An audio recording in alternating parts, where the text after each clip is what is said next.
টানা ৩ বছরেরও বেশি সময় কোমায় থাকার পর মারা গেছেন থাইল্যান্ডের ঘুমন্ত রাজকুমারী বজ্রকিতিয়াভা নরেন্দ্র দেবপতি। মৃত্যুকালে তার বয়স হয়েছিল ৪৭ বছর। আজ শুক্রবার ব্যাংককের চুলালঙ্কর্ন হাসপাতালে চিকিৎসাধীন অবস্থায় তিনি শেষ নিঃশ্বাস ত্যাগ করেন বলে নিশ্চিত করেছে রাজপ্রাসাদ। ২০২২ সালের ডিসেম্বরে পোষা কুকুরকে ব্যায়াম করানোর সময় হৃদযন্ত্রে মাইক্রোপ্লাজমা সংক্রমণের কারণে হঠাৎ জ্ঞান হারিয়ে কোমায় চলে যান প্রিন্সেস পা নামে পরিচিত এই রাজকুমারী।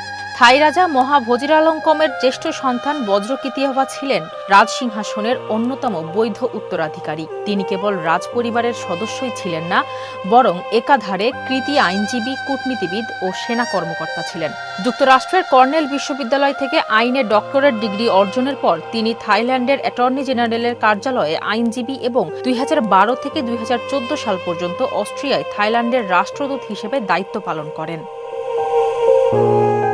২০২১ সালে সেনাবাহিনীতে যোগ দিয়ে জেনারেল পদমর্যাদা পাওয়া এই কৃতি সদস্যের মৃত্যুতে থাই রাজপরিবার ও দেশ জুড়ে নেমে এসেছে গভীর শোকের ছায়া।